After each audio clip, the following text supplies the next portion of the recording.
Ef við horfum á heimsmyndina þá tala menn Kína og Rússland og Bandaríkins og sannlega Indland sem stórveldi framtíðar, en menn gleyma einu og það Íslam. 1,8 milljarður manna og við vitum að 10, 15, kannski 20% eru róttækir og hvað er það 300 milljónir manna sem eru reiðubúin að gera hvað sem til þess að auka veg sinna trúar og á þeirra dagatali, næsta stór á þeirra dagatali alheimsstríð þar sem þeir taka völdin.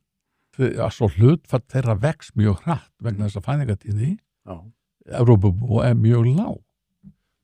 Alveg niður hún í mínus og við fjölga okkur lengur. Nei, það engin þjóð í Evrópa að fjölga sér. Það eru allar að veslast upp á dagja og þá stíga inn þar sem að þeir ná undirtökunum það breytir samfélagið. Það breytist eins og í Fraklandi, Suður-Fraklandi, eins og í Svíþjóð, þeir eiga bara í vök að verjast og þetta vaxandi og verður vaxandi vegna þessarar einföldu skýringar, fæðingartíðni, Evrópubúa svo lág og þeir eru með, hvað eru þeir með?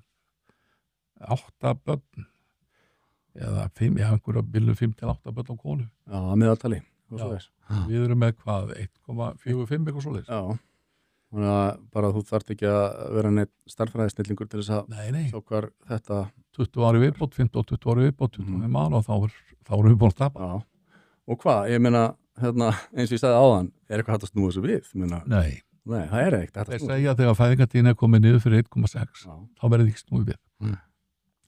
Nei, þetta við snúum þess ekki við hitt. Við vorum frjósamasta þjóð í Vestur-Evrópu, lengi vel.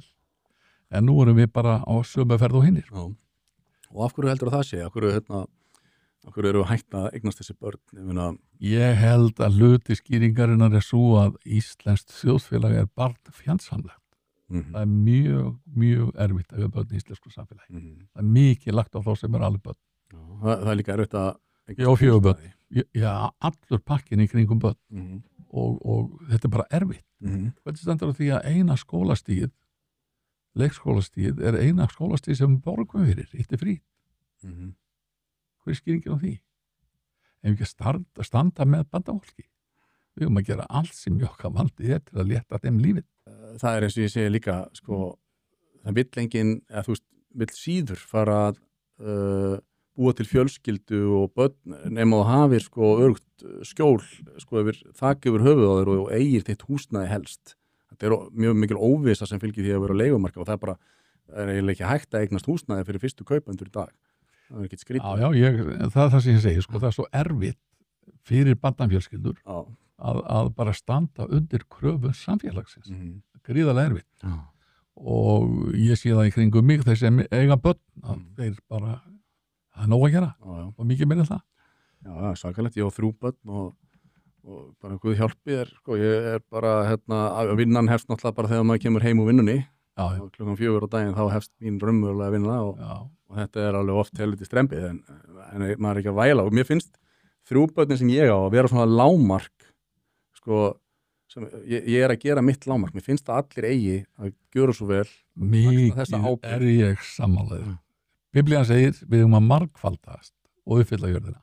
Það lágmark fyrir hjón að vera með 3 börn. Það algjörð lágmark. Ég á 4 og ég vildi alltaf eiga 4. Það sem sagt ekki alveg lágmarkin heldur gera aðeins betur. Og okkar kynslóð hún kannski slapp með þetta og sýndi ákveðna frjósemi en eins og ég segi að ytri aðstæður eru slæmar. Það erfitt að vera með börn. Það erfitt að komast í þakki yfir höfuðið og þegar þú horfir á tölundin dag næstu því bara ókleift.